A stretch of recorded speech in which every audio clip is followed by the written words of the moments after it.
Hello, ಹಾ ಎಲ್ಲೋ ನಂದ್ 2,000 ಕೊಡ್ತೀನಿ ಅಂತ ಮೊನ್ನೆ ಇಸ್ಕೊಂಡು ಹೋಗ್ಬಿಟ್ಟು ಇನ್ನೂ ಕೊಟ್ಟಿಲ್ಲ. ಕೊಡ್ತೀನಿ ಮಚ್ಚ. ಯಾವಾಗ ಕೊಡ್ತೀಯಾ? ನಿಂಗೇನ್ 2,000 ತಾನೇ ಬೇಕು? ನಾನು ಕ್ವಶನ್ ಕೇಳ್ತೀನಿ, ಅದಕ್ಕೆ ಕರೆಕ್ಟ್ ಆಗಿ ಆನ್ಸರ್ ಕೊಟ್ಬಿಡು. 2,000 ಅಲ್ಲ, ನಾನು ನಿಂಗೆ 5,000 ಕೊಡ್ತೀನಿ. 5,000? ಹಾ ಸರಿ ಕೇಳೋ, ಅದ್ ಏನ್ ಕೇಳ್ತೀಯ ಕೇಳೋ. ಒಬ್ಬ ಅಪ್ಪ ಮನೆಗ್ ಬಂದಿ ಅವ್ರ ಮಗಂಗೆ ನಾಯಿ ಹೊಡೆದಂಗ್ ಹೊಡಿತಾನೆ, ಯಾಕಂದ್ರೆ ಅವ್ನ್ ಕುಡ್ದಿದ್ದ.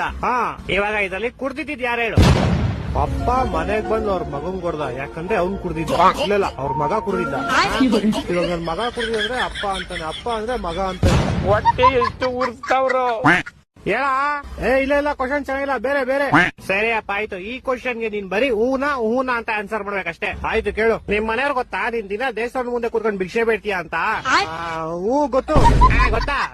ಇಲ್ಲ ಗೊತ್ತಿಲ್ಲ. ನಿಮ್ ಮನೇಲಿ ಗೊತ್ತಿಲ್ವಾ ನೀನ್ ಭಿಕ್ಷೆ ಬೇಡೋದು? ಒಂದೊಂದಲ್ಲ ಅದೆಲ್ಲ ಗೊತ್ತಿಲ್ಲ ನಂಗೆ. 2,000 ಹಿಂಗ್ ಕೊಡ್ತೀಯ ಕೊಡಲ್ವಾ? ಅಷ್ಟೇ ಸಾಕು. ಸರಿ ಆಯ್ತು, ಇದೊಂದು ಫೈನಲ್ ಕ್ವಶನ್ ಕೇಳಿಸ್ಕೊ.